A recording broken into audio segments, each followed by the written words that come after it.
अस्सलाम वालेकुम friends. Drama serial माँ नहीं सास हूँ मैं जिस तरह से कहानी निकाली जा रही है और ड्रामे के एक साथ में इजाफा किया जा रहा है, इस वजह से इस ड्रामे के इख्तिताम के कोई आसार नहीं नजर आ रहे और ड्रामा बोरिंग होता जा रहा है। इसकी आने वाले एपिसोड में हम देखेंगे कि उरूज जब मास्टर साहब और नसीमा बेगम को बढ़ते हुए अखराजात की वजह से परेशान देखेगी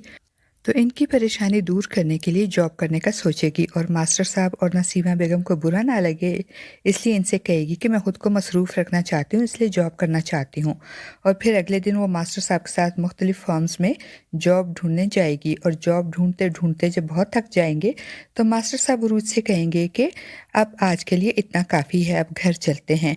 और दूसरी तरफ इदरीस साहब जो एक तरफ अपनी दूसरी बीवी मुसर्रत की धमकियों से और दूसरी तरफ सलमान के जज्बातीपन और जल्दबाजी की वजह से काम बिगड़ने की वजह से भूखलाट का शिकार हो चुके हैं, इनको लगेगा कि जब तक उरूज जिंदा है ये दौलत जायदाद कभी भी इनको हासिल नहीं हो सकेगी।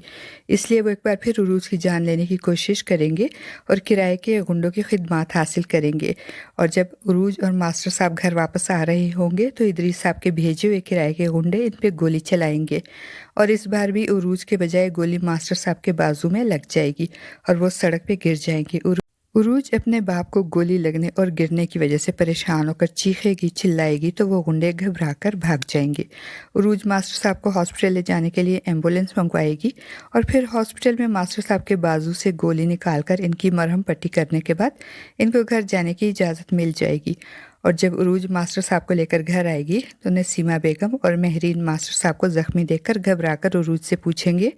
तो उरूज इनको सारा माजरा सुना देगी कि किस तरह दो आदमी आए और इन्होंने अब्बा पे गोली चलाई। वो अपने कमरे में आकर महरीन से कहेगी कि अब्बा को सब पता है कि इन पे गोली किसने चलाई है, मगर फिर भी इन्होंने इस मामले में बात नहीं की, जबकि इनको मालूम है कि इन पे गोली चलाने वाले और हमला करने वाले कोई और नहीं बल्कि सलमान और अदरीस अंकल के भेजे हुए आदमी हैं। अब्बा इसलिए इनका नाम नहीं लेते कि कहीं इनकी बेटी को अपना ससुराल बुरा ना लगे। और दूसरी तरफ जब सलमान को इदरीस साहब के इस कारनामे के बारे में पता चलेगा तो वो इदरीस साहब पे नाराज़ होगा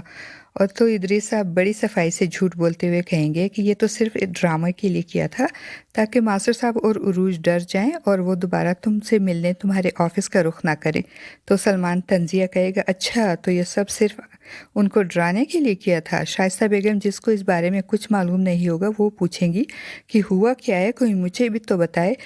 तो सलमान इन्हें बताएगा कि डैड का प्लान फेल हो गया है और उरूज बच गई है। फ्रेंड्स, आपको क्या लगता है कि मास्टर साहब की खामोशी से इदरीस साहब, शाइस्ता बेगम और सलमान जैसे मुर्दा ज़मीर लोगों पे कोई असर होगा और इनको अपनी कोताहियों और गुनाहों का एहसास होगा, या वो मास्टर साहब और उरूज की खामोशी से मज़ीद ओछे हथकंडों पे उतर आएंगे? अपनी कीमती राय का इज़हार कमेंट बॉक्स में ज़रूर कीजिएगा।